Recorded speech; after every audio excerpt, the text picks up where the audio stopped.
Hello दोस्तों, welcome to toppers village. दोस्तों आज हम क्लास 12 मैथ्स की मिसलेनियस एक्सरसाइज ऑन चैप्टर 6 के क्वेश्चंस करेंगे। चैप्टर 6 क्या है? Application of derivatives.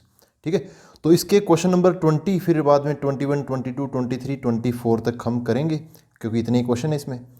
तो क्वेश्चन नंबर देखो 20 में क्या बोला है? The slope of the tangent, slope पूछा टेंजेंट का, to the curve x equal to t square plus 3t minus 8 and y equal to 2t square minus 2t minus 5 at the point 2 comma minus 1। ठीक है, 2 comma minus 1 मतलब x coordinate 2 है और y coordinate -1 है। Is वो slope के यहाँ पे ऑप्शंस दे रखे हैं, हमें ऑप्शन बताना है कौन सा ऑप्शन करेक्ट है। तो देखो दोस्तों, स्लोप मतलब dy बाई डी एक्स। यहाँ पे जो x है और y जो है ना, आपस में डायरेक्ट कॉन्टेक्ट में नहीं है, ये दूर दूर है। x t की टर्म्स में है, y भी t की टर्म्स में है, मतलब x और y आपस में कनेक्टेड नहीं है, आपस में डायरेक्ट फ्रेंड नहीं है, ये एक म्यूचुअल फ्रेंड के थ्रू कनेक्टेड है। x भी t की टर्म्स में, y की t की टर्म्स में है, तो ये t इनका म्यूचुअल फ्रेंड हो गया। तो यार ये तो जब भी ऐसा होता है ना, ये क्या है? ये पैरामेट्रिक फॉर्म है ये। तो हमें d Y by D x निकालने के लिए, y का x के रिस्पेक्ट में डिफरेंशिएशन करने के लिए, सबसे पहले हमें इनको इनके ही म्यूचुअल फ्रेंड के रिस्पेक्ट में डिफरेंशिएट करना पड़ेगा, मतलब D Y by d t निकालना पड़ेगा और d x by d t निकालना पड़ेगा। ठीक है, y की वैल्यू मैं यहाँ पे डाल दूंगा, तो d Y by d t क्या हो जाएगा? इसका डिफरेंशिएशन हो जाएगा, है ना। मैं y की वैल्यू डालूंगा फिर डिफरेंशिएट करूंगा, तो अभी कर देते ना यार, ऑब्जेक्टिव टाइप का क्वेश्चन है। तो सबसे पहले y की जगह ये आएगा 2t square minus 2t minus 5। तो 2t स्क्वायर का डिफरेंशिएशन यहाँ पर आ जाएगा t के रिस्पेक्ट में, क्या t स्क्वायर का बनेगा 2t और एक 2 पहले से ही है, तो बन जाएगा 4t माइनस 2t का क्या हो जाएगा? 2 बन जाएगा क्योंकि t का 1 हो जाएगा, माइनस 5 का 0 हो जाएगा क्योंकि वो अकेला कॉन्स्टेंट है। यहाँ पे नीचे D x by d T है, तो यहाँ पर क्या आएगा? देखो टी स्क्वायर का डिफरेंशिएशन क्या हो जाएगा? 2t प्लस 3t का 3 माइनस 8 का 0, ये आ गया। ये D Y by D X है। D Y by D X जो मिलती है ना हमें सबसे पहली बार, मतलब D Y by D X जो हम निकालते हैं, ये होती है स्लोप ऑफ टेंजेंट होती है। लेकिन हमें ये स्लोप ऑफ टेंजेंट कहाँ निकालनी है? 2,1 पे निकालनी है। जो पॉइंट हमें दे रखा ना, 2,-1, ये क्या है? 2,-1 है। इसका मतलब ये जो 2 है ये है एक्स कोऑर्डिनेट, और जो -1 है ये क्या है? Y coordinate. लेकिन यहाँ पर यार स्लोप निकालने के लिए हमें तो टी की जरूरत है, क्योंकि स्लोप तो टी की टर्म्स में आ गई। अब टी की वैल्यू क्या रखें, कहाँ से निकालें? हमें जो वैल्यू दे रखी है वो तो एक्स और वाई की दे रखी है, तो हमें थोड़ा दिमाग लगा के टी की वैल्यू निकालनी ही पड़ेगी। देखो एक्स कोऑर्डिनेट 2 दे रखा ना, और वैसे एक्स एक्स होगा क्या? एक्स कोऑर्डिनेट ये होगा T square plus 3t minus 8। तो ये जो 2 है ना, 2, इसको हम इस x की वैल्यू के बराबर रख देंगे। और जो y कोऑर्डिनेट क्या है? -1। y किसके बराबर? इसके बराबर। y इसके बराबर, y कोऑर्डिनेट -1 के बराबर, तो ये जो y वाला एक्सप्रेशन है वो -1 के बराबर हो जाएगा। ठीक है, तो ये 2 वाले को मैं इसके बराबर रख दूंगा, x कोऑर्डिनेट को x कोऑर्डिनेट के बराबर। तो यहाँ से क्या मिलेगा? x कोऑर्डिनेट क्या है अपना? ये एक्सप्रेशन रख देता हूँ मैं, T square plus 3t minus 8, ये किसके बराबर है? 2 के बराबर है।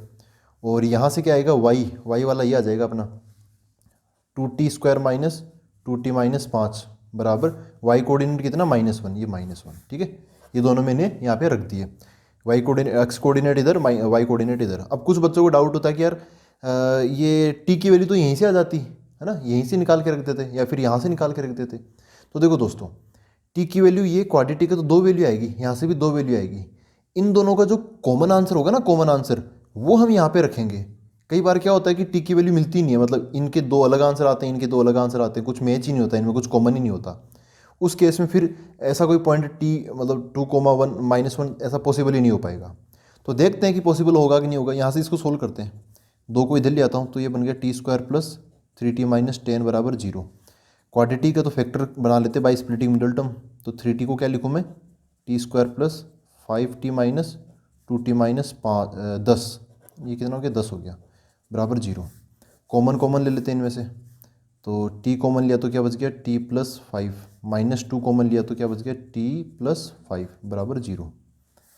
तो t माइनस 2 हो गया और एक t प्लस 5 हो गया, बराबर 0। यहाँ से t की वैल्यू क्या आ गई? 2 आ गई और -5 आ गई। ठीक है, एक बार इसको सोल्व करते हैं, देखते हैं यहाँ से क्या वैल्यू आती है। इस -1 को इधर ले आऊँगा तो बन जाएगा 2t स्क्वायर माइनस 2t, ये इधर आके बन जाएगा प्लस का, तो -5 + 1 माइनस का 4 बराबर 0। 2 तो कॉमन लेके हटा दो, ये बच गया क्या? टी स्क्वायर माइनस 2t का t -4 का -2 बराबर 0। फैक्टर्स बनाओ इसको बाई स्प्लिटिंग मिडल टर्म, तो क्या बन जाएगा टी स्क्वायर प्लस या प्लस टी -2t कर लो, चलो ठीक है, -2 बराबर 0। ठीक है, इसको हमने इन दोनों में लिख लिया। इसमें कॉमन ले लो, इसमें कॉमन ले लो, तो t कॉमन आ गया, क्या बच गया t+1, -2 कॉमन आ गया, क्या बच गया t+1 बराबर 0। तो यहाँ से बच गया t+1 एंड t-2 बराबर 0। तो यार यहाँ से क्या आंसर आएगा, t बराबर 1 तो मिलेगा -1, यहाँ से क्या मिलेगा t बराबर 2 मिलेगा। ठीक है, यहाँ से हमें आंसर क्या मिला, जब दो हमने x कोऑर्डिनेट जब रखा ना तो t की वैल्यू 2 मिली और -5 मिली, और जब हमने y कोऑर्डिनेट यहाँ से रखा इसके अंदर तो t की वैल्यू में -1 और 2 मिली। तो देखो दोस्तों, पूरे क्वेश्चन में जो t चल रहा है ना वो एक ही t की बात कर रहे हैं, ऐसा नहीं कि इसका t अलग है इसका t अलग है। तो जो यहाँ पे आंसर हमें मिल रहे हैं इस पॉइंट के करस्पॉन्डिंग जो भी हमें t मिल रहा है वो हमें t की अलग अलग वैल्यूज़ नहीं लेनी, एक ही वैल्यू लेनी है। ठीक है, इस केस से आंसर क्या आया 2 एंड -5, इससे केस से आया -1 एंड 2। तो जो 2 है ये दोनों में कॉमन है, या तो -5 है यहाँ पे -1 है, बाकी ये वाले कॉमन नहीं है।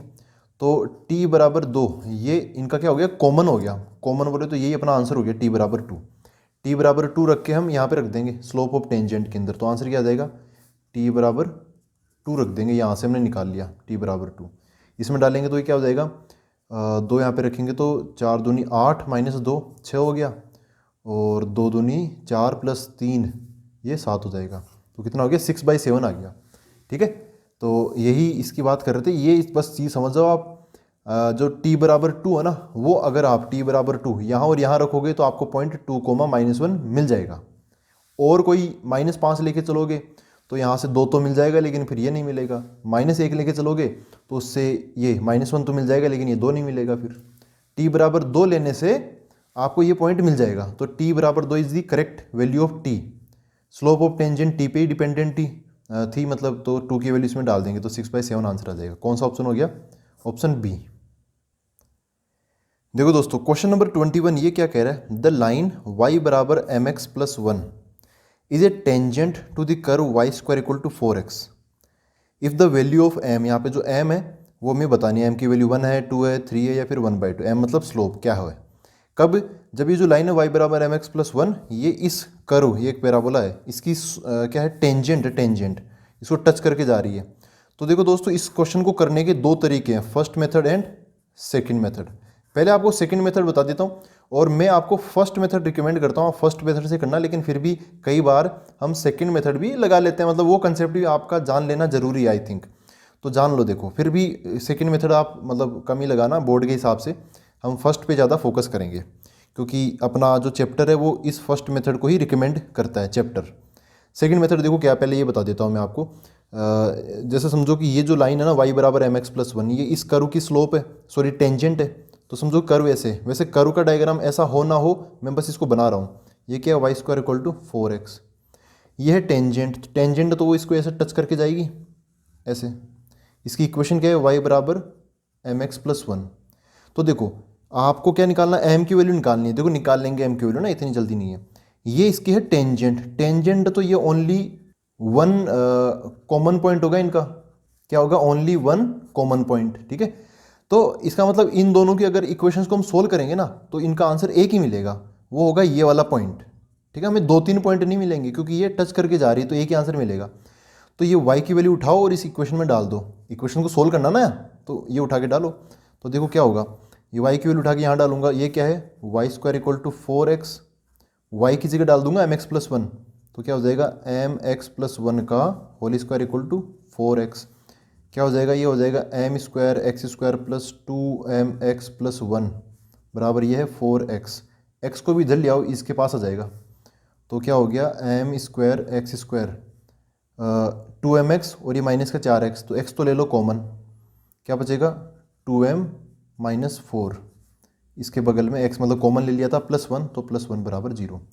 देखो ये क्या है, एक ये क्वाड्रेटिक इक्वेशन है। क्वाड्रेटिक इक्वेशन के जनरली 2 रूट आते हैं, लेकिन यहाँ पर 2 रूट नहीं आने चाहिए क्योंकि हम इन दोनों की इक्वेशन को सोल्व कर रहे हैं ना। सोल्व करने से क्या होता है कि हमें पॉइंट ऑफ इंटरसेक्शन मिलते हैं। तो टेंजेंट और ये जो कर्व है ये तो एक ही पॉइंट पे मिलेंगे, तो हमें 2 पॉइंट ऑफ इंटरसेक्शन नहीं चाहिए, एक ही पॉइंट ऑफ इंटरसेक्शन चाहिए क्योंकि टेंजेंट एक ही जगह पे टच करके जाती है। तो उसके लिए देखो हमें एक ही आंसर चाहिए, इसका मतलब इसके जो दो रूट आएंगे वो दोनों रूट क्या होने चाहिए, सेम होने चाहिए। क्या होने चाहिए, इक्वल रूट्स वाली कंडीशन। याद है वो 10th क्लास में करते थे इक्वल रूट्स। इक्वल रूट की कंडीशन क्या होती है, सेम रूट की कंडीशन क्या होती है, डी बराबर जीरो। तो हम जानबूझकर इसका डी बराबर जीरो कर देंगे। डी क्या, बी स्क्वायर माइनस 4ac बराबर जीरो। ठीक है, तो बी का काम कौन कर रहा है, ये एक्स का कोफिशिएंट 2m माइनस 4, तो इसका होल स्क्वायर क्या आ जाएगा, यहाँ पे लिख देता हूँ मैं 2m माइनस 4 का होल स्क्वायर माइनस 4a की वैल्यू क्या आ जाएगी, एक्स स्क्वायर का कोफिशिएंट m स्क्वायर इंटू सी की वैल्यू क्या है 1 बराबर जीरो। इसको जब आप सोल्व करोगे ना, सोल्व करोगे तो आपको m की वैल्यू मिल जाएगी कितनी, शायद 1 मिल जाएगी आई थिंक। ठीक है, तो देख लेना अभी क्या होगी, मैं अभी बाद में करेक्ट कर देंगे नहीं तो इसको। तो समझ गए ना, ये प्रोसेस है। टेंजेंट जो होती है वो कर्व को एक ही पॉइंट पे मिलती है, तो इनकी इक्वेशन को सोल्व करने से एक ही रूट आना चाहिए। अगर क्वाड्रेटिक है तो फिर उसके रूट्स इक्वल आने चाहिए ताकि वो दोनों सेम ही हो जाए। तो इसका मतलब डी बराबर जीरो हम यहाँ पे लगाएंगे, हमेशा टेंजेंट के केस में डी बराबर जीरो ही लगाते हैं। अगर ये लाइन इसको ऐसे कट करके जाती ना दो पॉइंट पे, तो मैं डी ग्रेटर देन जीरो लगा देता, क्योंकि उसमें रियल एंड डिस्टिंक्ट रूट मिलते हैं डी ग्रेटर देन जीरो की कंडीशन के साथ। तो मैंने डी बराबर जीरो, यहाँ तो सेम रूट है तो लगा दिया, उसको सोल्व कर लिया, एम बराबर 1 मिल जाएगा। ये मतलब एक अलग अप्रोच है, टेंजेंट के कंसेप्ट पे आधारित है। लेकिन अपना चैप्टर है डिफरेंशिएशन से रिलेटेड। टेंजेंट नॉर्मली अपने इस चैप्टर में आया था, तो उसको कैसे यूज में लोगे। देखो दोस्तों, y बराबर एम एक्स प्लस 1 ये इसकी टेंजेंट है और स्लोप की वैल्यू में पता नहीं है। तो एक काम करते हैं, इसके लिए भी थोड़ा बहुत डायग्राम हम बना लेते हैं। और एक और चीज़, आप एक चीज़ नोटिस करो, एक चीज़ आपको मैं रफ में बताता हूँ। देखो यहाँ पे इस लाइन की इक्वेशन क्या है, y बराबर एम एक्स प्लस 1। y बराबर एम एक्स प्लस 1 लाइन को देख के आपको क्या याद आता है 11th क्लास की, वो क्या, y बराबर एम एक्स प्लस सी, है कि नहीं है। यहाँ तो m की जगह तो m है, चलो कोई दिक्कत नहीं है, लेकिन c की जगह, यार c की जगह फिक्स है, c की जगह क्या आ रखा है, 1 आ रखा है। और ये c होता क्या है, ये c होता है y इंटरसेप्ट। y इंटरसेप्ट क्या होता है, जहाँ पे कोई लाइन y एक्सिस को कट करे। ये यहाँ पे c की वैल्यू क्या है 1, इसका मतलब y इंटरसेप्ट कितना है 1 है। इसका मतलब ये जो अपनी लाइन है ना, कौन सी, y बराबर एम एक्स प्लस 1, ये कहाँ से पास होगी, देखो ये 1 है ना 1, तो इसका मतलब ये 0,1 से पास होगी। y इंटरसेप्ट 1 है, इसका मतलब लाइन y एक्सिस को 1 पे काटेगी, इसका मतलब 0,1 से पास होगी। ठीक है, तो जो y बराबर एम एक्स प्लस 1 है अपने क्वेश्चन में, ये एक पॉइंट से गुजर रही है, कहाँ से, 0,1 से। वो चीज़ मैं यहाँ पे लिख देता हूँ, y equal to m x plus 1 always passes through 0,1, इसको अभी काम में लेंगे। ठीक है, अब थोड़ा सा मैं डायग्राम समझा देता हूँ। ये अपना कर्व है, तो ऐसा समझ लो कि ऐसा कुछ कर्व है, ये क्या है, Y square equal to 4x, और इस पर कोई पॉइंट ले लेता हूँ मैं, ये पॉइंट ले लेता हूँ क्या, x naught comma y naught. इस पर बना दी हमने टेंजेंट, तो टेंजेंट कुछ इस प्रकार बन गई। इस टेंजेंट की इक्वेशन क्या है, क्वेश्चन में दे रखी है y बराबर एम एक्स प्लस 1। और देखो ये जो y बराबर एम एक्स प्लस 1 है, ये ऑलवेज पासिस थ्रू 0,1, तो ये जो टेंजेंट आगे जाके ये कहाँ से पास हो रही है, 0,1 से पास हो रही है। ऐसे मैंने रफ डायग्राम टाइप का बना दिया। ठीक है, ये y बराबर एम एक्स प्लस 1 पे ये 0,1 कहाँ से आया, आपने अभी मैंने बता ही दिया, आप 0,1 डाल के देख लो यार, सेटिस्फाई करेगा। अच्छा, इस कर्व के ऊपर मैंने x नोट वाई नोट ले लिया, ताकि हम जो डिफरेंशिएशन करके टेंजेंट और नॉर्मल की इक्वेशन निकालते हैं ना, उसके लिए पॉइंट कर्व पे होना जरूरी है। 0,1 तो इस कर्व पे नहीं होगा, तो इस कर्व पे मैंने एक पॉइंट ले लिया, और वही ले लिया जो पॉइंट ऑफ कॉन्टेक्ट है, ये जो कि टेंजेंट पर भी लाई करेगा और कर्व पे भी लाई करेगा, ये ले लिया। हम क्या करेंगे, यहाँ पर टेंजेंट की इक्वेशन खुद से लिखेंगे। खुद से लिखेंगे तो हमें यहाँ पर इसकी स्लोप भी चाहिए। स्लोप कैसे निकालेंगे, d Y by D x करके, और पॉइंट हमें पता ही है। तो देखो काम चालू करते हैं। Y square equal to 4x है ना, Y square equal to 4x, इसको डिफरेंशिएट कर देते हैं, तो 2y d Y by D x बराबर 4x का क्या हो जाएगा, 4 हो जाएगा। 2 से 2 कट जाएगा, y को उधर भेज दो, तो d Y by D x बराबर क्या आ गया, उधर चला गया तो 4 मतलब 2 बाई वाई हो गया। यहाँ पे जो x नोट वाई नोट है ना, वो इस कर्व पे ले रखे चल रहा हूँ, इस कर्व के ऊपर है ये, तो x नोट वाई नोट इस कर्व की इक्वेशन को भी सेटिस्फाई करेगा। याद रखना, कर्व पे लिया ना, तो इसको कर्व की इक्वेशन को सेटिस्फाई करेगा। देखो क्या बनेगा, इसमें डाल देते हैं, तो ये y की जगह वाई नोट का स्क्वायर बराबर x की जगह x नोट, 4x नोट। अभी काम में ले लेंगे इसको, ये आया। अच्छा, ये क्या है, ये स्लोप ऑफ टेंजेंट है। जब हम डिफरेंशिएट करते हैं ना पहली बार, वो स्लोप ऑफ टेंजेंट होता है D Y by D x. अगर हमें स्लोप ऑफ टेंजेंट चाहिए at x naught comma y naught, क्योंकि वही पॉइंट हमने इस कर्व पे लिया है, तो उस केस में हम यहाँ पे एक्स नोट वाई नोट डाल देंगे। यहाँ तो वाई है तो वाई की जगह वाई नोट डाल देंगे, तो क्या आ जाएगा 2/y0 आ जाएगा। ठीक है, अब हम फाइनली टेंजेंट की इक्वेशन लिखते हैं। टेंजेंट की इक्वेशन क्या होगी, y माइनस वाई नोट बराबर इधर स्लोप आएगी, स्लोप कितनी है 2/y0 और x माइनस एक्स नोट। ये जो टेंजेंट है ये y बराबर एम एक्स प्लस वन, यही टेंजेंट अपनी। और ये जो टेंजेंट है आगे जाके ये कहाँ से पास हो रही है 0,1 से, तो इस टेंजेंट की इक्वेशन को 0,1 पॉइंट सेटिस्फाई करेगा, तो वो टेंजेंट यही है। ठीक है, एक क्वेश्चन में दे रखा तो y बराबर एम एक्स प्लस वन ऐसा दिख रहा है, और हमने निकाला वो ये है, बात एक ही है, उसी टेंजेंट की बात कर रहे हैं हम। तो इस टेंजेंट को हम पास करवा देते हैं, कहाँ से पास करवाते हैं, पासेस थ्रू 0,1। इसमें 0,1 डाल देते हैं। यहाँ पे क्या आ जाएगा, y की जगह आ जाएगा 1 माइनस वाई नोट बराबर 2/y0। x माइनस एक्स की जगह 0 आ जाएगा, माइनस, देखो यार x नोट, ये जो x नोट है ना, x नोट, इसकी वैल्यू आप हटा दो यहाँ से। देखो सब जगह यहाँ पे वाई नोट आ चुका, वाई नोट आ चुका, तो इधर भी वाई नोट आ जाए तो ज़्यादा बढ़िया होगा। एक्स नोट की वैल्यू कहाँ से हटाओगे, ये देखो ये रहा, ये रहा ना, Y square equal to 4x में हमने x naught y naught satisfy करवाया था, तो वाई नोट का स्क्वायर बराबर एक्स 4x नोट आ गया। यहाँ से एक्स नोट निकाल लो, इधर बगल में लिख देता हूँ, क्योंकि वाई नोट का square equal to 4x naught है, तो यहाँ से एक्स नोट उठाकर यहाँ रख दो इसकी जगह ये वैल्यू, तो क्या आ जाएगा वाई नोट का square divide by 4, y naught का स्क्वायर डिवाइड बाई 4, ये हमने एक्स नोट की जगह रख दिया। अब देखो पूरी इक्वेशन में वाई नोट फेल गया, अब सोल्व कर लेते हैं इसको। 1 माइनस वाई नोट बराबर इस जीरो का तो कोई मतलब नहीं है, ठीक है, तो ये बचा वाई नोट, और ये अंदर की तरफ ये नंबर सीधा सीधा मल्टीप्लाई होने के लिए तैयार है, तो वाई नोट से एक वाई नोट उड़ा देंगे इसका, और इस 2 से इसको 4 को उड़ा देंगे, 2 बच जाएगा। क्या बच गया, माइनस वाई नोट बटे 2 बच गया। क्रॉस मल्टीप्लाई कर देते हैं, तो इसको मैं इधर कर लेता हूँ। कितना आएगा, ये इधर आ जाएगा 2 माइनस 2 वाई नोट बराबर ये कितना आ गया, माइनस का वाई नोट, तो इस 2 वाई नोट को उधर भेज दूंगा, तो 2 बराबर क्या आ जाएगा 2 y naught minus y naught, तो एक वाई नोट बच जाएगा। वाई नोट की वैल्यू पता चल गई, ये वाई नोट की वैल्यू उठाकर मैं एक कर्व में डाल दूंगा, तो क्या मिलेगा, इसको यहाँ वाई नोट की जगह 2 रखूँगा ना, तो 2 का स्क्वायर क्या आ जाएगा 4 बराबर ये कितना हो गया 4x नोट, तो 4 से 4 कट जाएगा। एक्स नोट की वैल्यू भी हमें पता चल गई कितनी आ गई 1, सॉरी 1 आएगा यहाँ पे, एक्स नोट की वैल्यू क्या है 1, तो हमें यहाँ से ना एक्स नोट वाई नोट मिल गया, एक्स नोट वाई नोट ये पॉइंट मिल गया कितना 1, एक्स नोट है 1 और वाई नोट है 2, तो 1,2 ये हमें पॉइंट मिल गया 1,2। ठीक है, अब देखो ये 1,2 कहाँ है, अब वापस क्वेश्चन पे आओ, एक्स नोट वाई नोट यहाँ पर है, ये एक्स नोट 1 है, वाई नोट कितना है अपना 2 है, तो 1,2 हो गया, ये पॉइंट क्या हो गया 1,2। ये 1,2 और ये 0,1 दोनों इस लाइन पे लाई कर रहे हैं, 0,1 को तो ये लाइन सेटिस्फाई करवाएगी 1,2 में अभी नया नया मिल गया, ये 1,2 उठा के इसमें डाल दो, तो आपको m की वैल्यू मिल जाएगी। एक तरीका तो ये है, या फिर जो m है वो क्या है, टेंजेंट की स्लोप है, तो टेंजेंट की स्लोप ये भी तो m ही है, ये भी क्या है, ये भी तो m है, तो आप चाहो तो वाई नोट की जो वैल्यू है ना कितनी 2, वो 2 उठाकर यहाँ पे रख दो, तो क्या मिल जाएगा आपको, यहाँ से मिल जाएगा m की वैल्यू। देखो m क्या है, टेंजेंट की slope 2/y0, 2/y0, Y note की जगह डाल दो 2, तो 2/2, आंसर क्या आ गया 1 आ गया। ठीक है, कई तरीके आप कैसे भी कर सकते हो। तो आई होप ये चीज़ आपको क्लियर हुई है। 2 तरीके आपके पास में ना, ये फर्स्ट मेथड लगाओ तो ये लगा दो, दूसरी मेथड लगाना चाहो तो ये लगा दो, मैंने आपको दोनों बता दिए, अब इसमें कुछ बचा ही नहीं है। ठीक है दोस्तों, अब हम देखते हैं अगला क्वेश्चन। देखो दोस्तों, ये है question number 22, the normal at the point 1,1 on the curve 2y plus x square equal to 3 is, normal की इक्वेशन बता दी है, नॉर्मल सा सवाल है, देखो कर देते हैं इसको। सबसे पहले इसको डिफरेंशिएट कर लेते हैं, तो 2y का क्या हो जाएगा 2dy/dx, क्योंकि हम x के रिस्पेक्ट में करते हैं बाय डिफ़ॉल्ट। एक्स स्क्वायर का क्या हो जाएगा 2x हो जाएगा, 3 का क्या हो जाएगा 0 हो जाएगा, ये 2 और 2 कॉमन लेके तो हटा दो, क्या बचेगा फिर dy/dx बराबर, ये x उधर चला गया तो -x हो गया।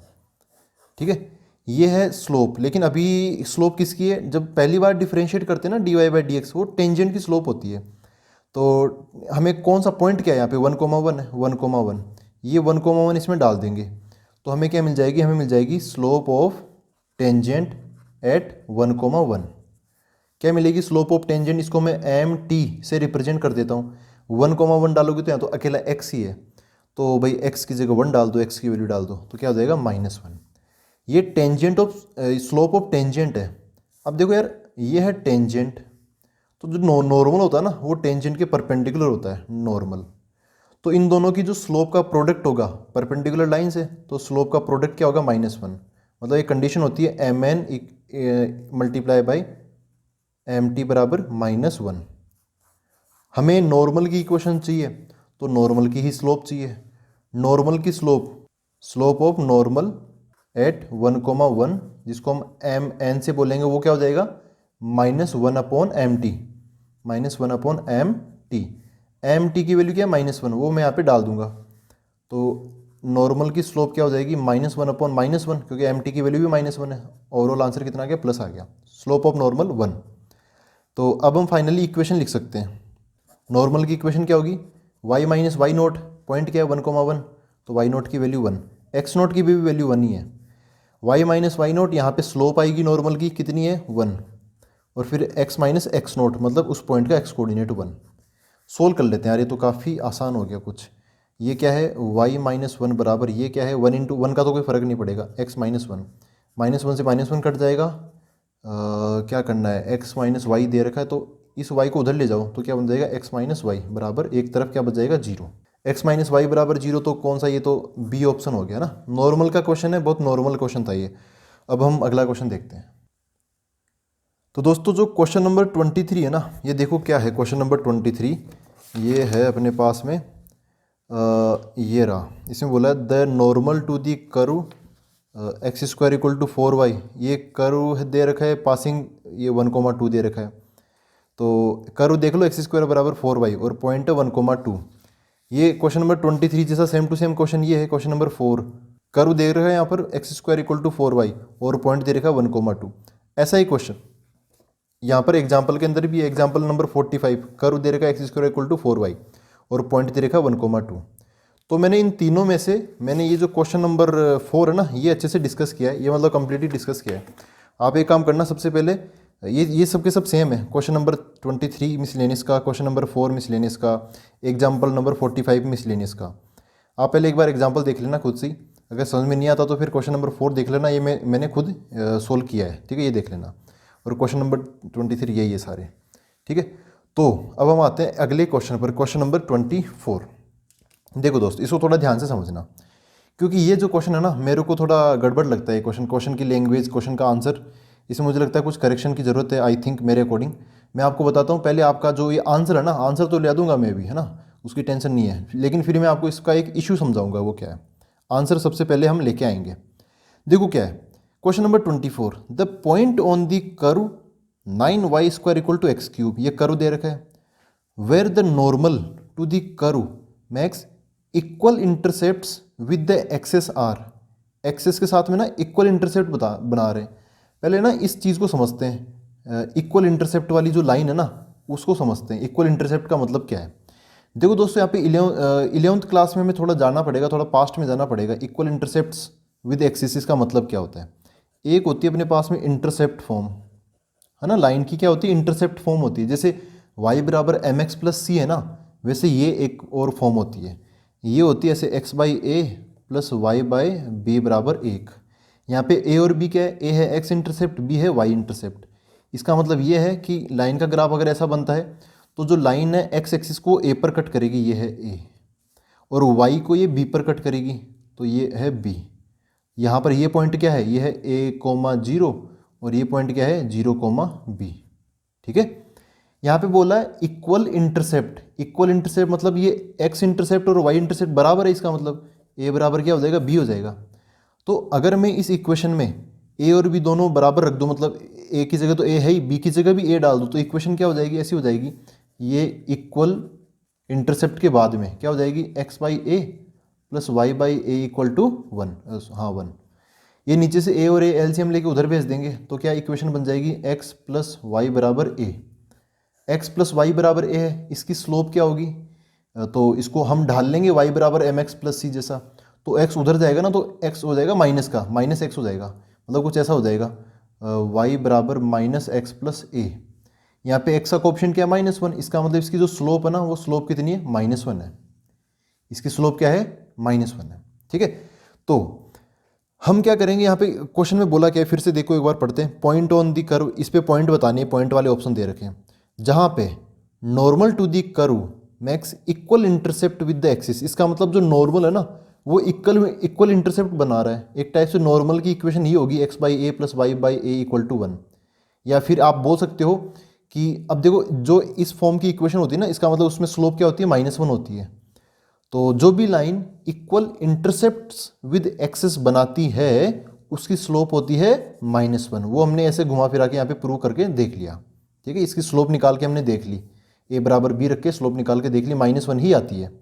इसका मतलब नॉर्मल एक टाइप से उसी टाइप का है। नॉर्मल भी क्या इक्वल इंटरसेप्ट बना रहा है एक्सिस के साथ में, तो नॉर्मल की स्लोप भी क्या होगी -1 होगी।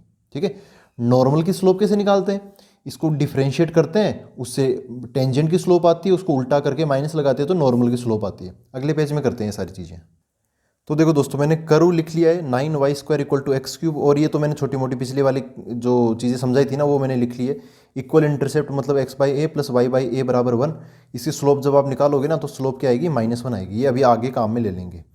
तो इसको डिफ्रेंशिएट करते हैं नॉर्मल की स्लोप निकालने के लिए। तो क्या होगा, ये आगे आ जाएगा। तो पहले 9 को 9 y² का डिफ्रेंशिएशन क्या हो जाएगा, 9 × y² का हो जाएगा 2y। y का डिफ्रेंशिएशन x के रिस्पेक्ट में dy/dx बराबर x³ का क्या हो जाएगा 3x²। थोड़ी काटा पीटी कर लो, 3 इस 9 को काटेगा तो 3 बच जाएगा। यहाँ पे 3 दूनी 6, 6y हो गया, 6y उधर चला जाएगा तो क्या हो गया dy/dx बराबर 6y नीचे चला गया उसके, तो क्या हो जाएगा x² / 6y हो जाएगा। ठीक है, ये क्या हो गया, ये dy/dx हमें मिल गया। ये जो dy/dx मिला है, जो dy/dx मिलता है पहली बार में वो होती है स्लोप ऑफ टेंजेंट। ठीक है, वो क्या है स्लोप ऑफ टेंजेंट। और इसको मतलब आप इसको mt समझ सकते हो ना, स्लोप ऑफ टेंजेंट मतलब t फॉर टेंजेंट। तो आपको चाहिए स्लोप ऑफ नॉर्मल, तो स्लोप ऑफ नॉर्मल क्या होगी mn, वो हो जाएगी -1/mt, क्योंकि टेंजेंट और जो नॉर्मल होते हैं वो आपस में परपेंडिकुलर होते हैं। ये परपेंडिकुलर कंडीशन होती है ना, दोनों का प्रोडक्ट -1, तो वैसे मैंने लगा दिया। तो mt की जो वैल्यू आई वो यहाँ पे रख दो, क्या आ जाएगी x² / 6y, वो यहाँ पे नीचे आएगा तो उल्टा हो जाएगा उसका, तो इसका उल्टा कर दो 6y / x² हो जाएगा, और यहाँ पे माइनस। ये किसकी स्लोप है, नॉर्मल की स्लोप है ये। ठीक है, और नॉर्मल जो है ना, नॉर्मल की कंडीशन वो दे रखी है, अभी हमने इतनी बातें क्लियर की है। नॉर्मल जो है वो इक्वल इंटरसेप्ट बना रहा है एक्सिस के साथ में, तो नॉर्मल की जो स्लोप वो किसके बराबर हो जाएगी -1 के बराबर हो जाएगी। ठीक है, क्योंकि normal max equal intercepts with axis. ठीक है, तो ये जो नॉर्मल की जो स्लोप आई है वो हो जाएगी -1 के बराबर। तो यहाँ पे क्या हो जाएगा -6y / x² = -1। इक्वल इंटरसेप्ट वाली जो भी चीज़ होती है ना वो -1 स्लोप रखती है। ये हो गया। इनको सोल्व करते हैं तो देखो माइनस से माइनस कट जाएगा, क्या बचा 6y = उधर चला गया x²। एक इक्वेशन तो ये है। यहाँ पे आप जैसे एक कोई नॉर्मल सी चीज़ समझना चाहो तो आप ये जो पॉइंट है ना, ये नॉर्मल की स्लोप हमने कहाँ निकाली, तो यहाँ पे आप चाहो तो x0 y0 डाल दो इसके अंदर पॉइंट के तौर पे ना, ये नोट हो जाएगा, ये x0 y0 हो गया, ये भी x0 y0 हो गया। तो जो पॉइंट हमने ये माना है x0 y0 वो कर्व पर भी स्थित होगा, तो कर्व की इक्वेशन को भी सेटिस्फाई करेगा। कर्व की इक्वेशन क्या है 9y² = x³ है ना। हम कोई ये जो कर्व है 9y² = x³, इसके पॉइंट, इसके ऊपर पॉइंट ले लिया मैंने x0, y0, वहीं पर मैंने ये क्या बोलते हैं नॉर्मल की स्लोप निकाल ली, और ये जो पॉइंट है वो इसको भी सेटिस्फाई करेगा। तो क्या बन जाएगा 9y0² = x0³। एक इक्वेशन ये आ गई, इक्वेशन 1 जो अभी हमने स्लोप को इसके -1 के बराबर रखने से मिला, और इक्वेशन 2 वो पॉइंट है वो उस कर्व को भी सेटिस्फाई करेगा। इन दोनों चीज़ों से हम पॉइंट निकाल लेंगे, x0 y0 निकाल लेंगे, और वही हमें चाहिए the point on which this ये हो रहा है, ये पॉइंट हमें चाहिए। तो करते हैं यार, यहाँ से ना y0 निकाल लेता हूँ। y0 की वैल्यू क्या आई, ये उसके नीचे चला जाएगा तो x0 का स्क्वायर बटे 6। ये y0 की वैल्यू उठाकर मैं इसमें डाल दूंगा इस इक्वेशन 2 के अंदर, तो देखो क्या मिलेगी 9y0 का स्क्वायर बराबर x0 का क्यूब। y0 की वैल्यू क्या है x0² / 6, x0² / 6। सोल्व करते हैं इसको। तो 9 एक्स नोट का स्क्वायर का होल स्क्वायर एक्स नोट की पावर 4 डिवाइड बाई 6 की पावर कितनी, 6 का स्क्वायर 36 हो गया बराबर एक्स नोट का क्यूब। ये इसको काटेगा तो 4 उधर चला जाएगा तो बन जाएगा एक्स नोट की पावर 4 बराबर 4 एक्स नोट क्यूब, वो इधर आ जाएगा। तो एक्स नोट क्यूब कॉमन ले लूँगा मैं, उसको इधर लाना। अब देखो कुछ बच्चे ना काट देते हैं, चलो यहाँ तो काट सकते हैं, आंसर आ जाएगा, लेकिन उससे क्या आंसर लॉस्ट हो जाता है, कुछ एक सॉल्यूशन लॉस्ट हो जाते हैं। उसको इधर ले आया और मैं इन दोनों में एक्स नोट क्यूब कॉमन ले लिया। यहाँ पे क्या बचेगा, एक्स नोट माइनस इधर से 4 आ जाएगा बराबर 0। यहाँ से दो आंसर मिले, एक्स नोट बराबर 0 और एक्स नोट बराबर 4। एक्स नोट बराबर 0 का कोई सेंस नहीं बनता। क्यों नहीं बनता, एक्स नोट आप 0 लेगो तो एक्स नोट के करस्पॉन्डिंग वाई नोट भी हमें क्या मिलेगा, 0 मिलेगा। एक्स नोट के करस्पॉन्डिंग वाई नोट क्या मिलेगा, 0। तो 0,0 वो पॉइंट, ये पॉइंट कहाँ हो गया, 0,0 हो गया। अब एक सिचुएशन में आपको बताता हूँ। देखो कोई कर्व है, वो ओरिजिन से पास हो रहा है और आप कह रहे हो कि इस कर्व पर जो नॉर्मल होगा, इस कर्व पे जो नॉर्मल होगा वो इस पॉइंट पे 0,0 पर वो इक्वल इंटरसेप्ट बना रहा है। अब यार कोई लाइन ऐसे है ओरिजिन से गुजर रही है, भाई कोई लाइन ओरिजिन से ना गुजरे, थोड़े दूर होके गुजरे, तो इसका एक्स इंटरसेप्ट और वाई इंटरसेप्ट बराबर है, ये कहने का मौका मिलता है। लेकिन कोई लाइन ओरिजिन से ही गुजरे, अब इस पर ना तो एक्स इंटरसेप्ट है ना वाई इंटरसेप्ट है, दोनों 0,0 है। और जो लाइन ऐसे एक्स इंटरसेप्ट भी 0 बनाती है, वाई इंटरसेप्ट भी 0 बनाती है, उसमें हम इंटरसेप्ट इक्वल हो ये बात कहते नहीं है, ठीक है, वो बात उसके लिए सही नहीं होती। तो एक्स नोट वाई नोट ये हम खारिज करते हैं यहाँ पे, क्योंकि ये खुद ही ओरिजिन पे हो गया। उस केस में कोई क्या बोलते हैं इंटरसेप्ट नहीं बनते, तो इसको हमने खारिज कर दिया। अगला है एक्स नोट बराबर 4, ठीक है। तो एक्स नोट बराबर 4 आया, एक्स नोट बराबर 4 उठाकर आप कहाँ रोकोगे, आपके पास में इक्वेशन 1 भी है और आपके पास में इक्वेशन 2 भी है। देखो इक्वेशन 1 को यहाँ पे रखो, 6y नोट बराबर एक्स नोट का स्क्वायर, और इक्वेशन 2 को यहाँ पे रखो, 9y नोट का स्क्वायर बराबर एक्स नोट का क्यूब। ये जो एक्स नोट बराबर 4 ये किस पे स्थित है, ये इस कर्व पे स्थित है ना, इस कर्व के ऊपर। तो जो ये point x naught y naught इस कर्व की इक्वेशन को सेटिस्फाई करेगा, तो ये पॉइंट उठाकर हम इस कर्व में ही डालेंगे, ठीक है। पॉइंट उठाकर किस में डालेंगे, कर्व में, इसमें नहीं रखेंगे। तो क्या बनेगा यहाँ पे, इसको सोल्व करते हैं। तो एक्स नोट यहाँ पे 4 डालूंगा तो क्या हो जाएगा, 9y नोट का स्क्वायर बराबर एक्स नोट का क्यूब, बोले तो 4 का क्यूब 64, 9 उधर चला जाएगा, तो y नोट का स्क्वायर क्या हो गया, 64/9 हो गया। तो y नोट की वैल्यू क्या मिलेगी, ये स्क्वायर उधर चला जाएगा तो प्लस माइनस लग जाएगा। 64 का अंडर रूट क्या हो जाएगा, 8, और 9 का अंडर रूट कितना हो जाएगा, 3 हो जाएगा। तो y नोट मिल गया हमें प्लस माइनस 8/3। तो पॉइंट क्या हो गया, x कोऑर्डिनेट तो 4 4 कोमा, और y कोऑर्डिनेट प्लस माइनस 8/3, ठीक है। ये अपना आंसर हो गया। कौन सा आंसर हो गया, ये 4 कोमा प्लस माइनस 8/3, ये ऑप्शन ए हो गया, ठीक है। कैसे किया हमने इसको, एक बार मैं फटाफट रिवाइज करवा देता हूँ।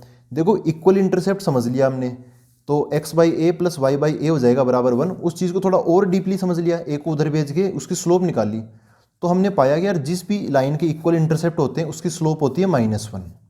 यहाँ पे जो नॉर्मल है उसके इक्वल इंटरसेप्ट है, इसका मतलब नॉर्मल की स्लोप क्या होगी, -1 होगी। तो अब हमने नॉर्मल की स्लोप निकाली। कैसे निकाली, कर्व है उसको डिफरेंशिएट किया तो slope of tangent I. Slope of tangent का हमने उल्टा करके माइनस लगा दिया तो स्लोप ऑफ नॉर्मल आ गई। नॉर्मल जो है वो इक्वल इंटरसेप्ट बना रहा है एक्सिस के साथ में, तो नॉर्मल की स्लोप इक्वल टू -1 हमने रख दी। और जो नॉर्मल कहाँ पे बनाया वो पॉइंट हमने ले लिया x नोट y नोट, तो वो x नोट y नोट यहाँ पे स्लोप में भी हमें देखने को मिला, ठीक है। यहाँ से y नोट की वैल्यू निकाल ली। x नोट y नोट जो पॉइंट होगा, जो पॉइंट हम पता करने जा रहे हैं वो कर्व पे भी होगा, तो कर्व की इक्वेशन को भी सेटिस्फाई करेगा। तो ऐसे ये दूसरी इक्वेशन आ गई। यहाँ पहली इक्वेशन से जो स्लोप वाला था उससे y नोट निकाल के मैंने इसमें रख दिया और दोनों को सोल्व कर लिया।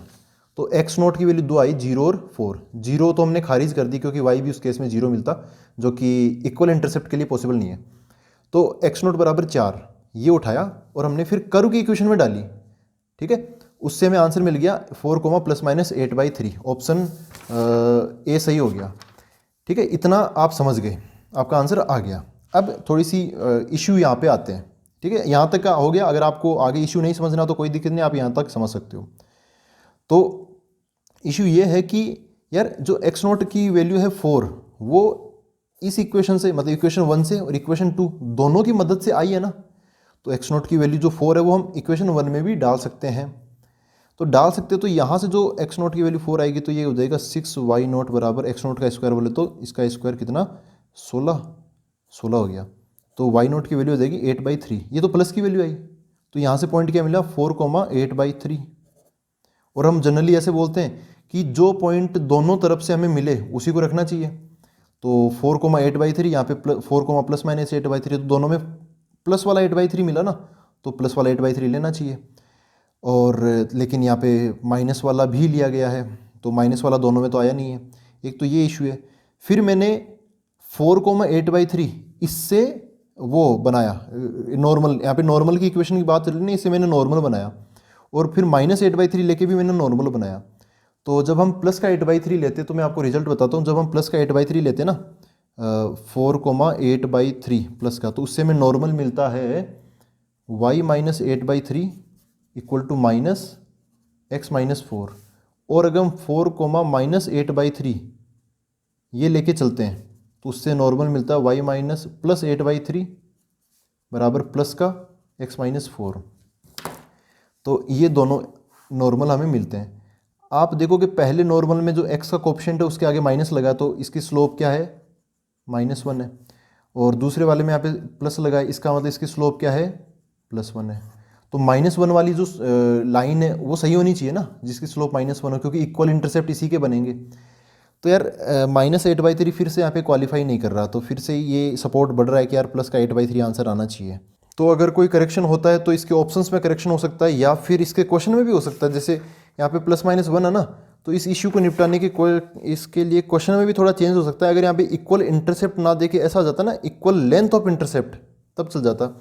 इक्वल इंटरसेप्ट में क्या होता है कि a बराबर a ही हमें लेना पड़ता है, a बराबर b। इक्वल इंटरसेप्ट्स की लेंथ इक्वल हो, अगर ऐसा होता लेंथ ऑफ मतलब इक्वल लेंथ ऑफ इंटरसेप्ट्स ऐसा कुछ होता लेंथ, तो उस केस में हम एक की जगह b या फिर एक की जगह -b वो भी ले सकते थे, वहाँ पर भी एक पॉसिबिलिटी बन जाती, तब भी आंसर सही आ जाता। खैर अपना आंसर तो पहले ही आ गया था। आप ऐसे क्वेश्चन में देखो आने के चांस तो कम ही होते हैं, ऐसे क्वेश्चन की थोड़ा कन्फ्यूजन वाली स्थिति है, तो आपको ऐसे कर लेना है। जब भी ऐसा कन्फ्यूजन हो, आपको जो कर्व की इक्वेशन है ये पॉइंट x0 y0 किसको रियल में और भी ज़्यादा रियल में किसको सपोर्ट करता है, इस कर्व की इक्वेशन को, तो x0 y0 इसी में सेटिस्फाई करवाना लास्ट के अंदर, ठीक है। तो लेकिन वही बात है कि बाई चांस मान लो आप ये x0 बराबर 4 इसमें डालो कर्व की इक्वेशन में, इस इक्वेशन 1 में डाल दो क्योंकि आपको ज़्यादा आसान लग रही है, ज़्यादा अपीलिंग लग रही है, तो उससे आंसर थोड़ा आपका गलत आ जाएगा फिर तो ना।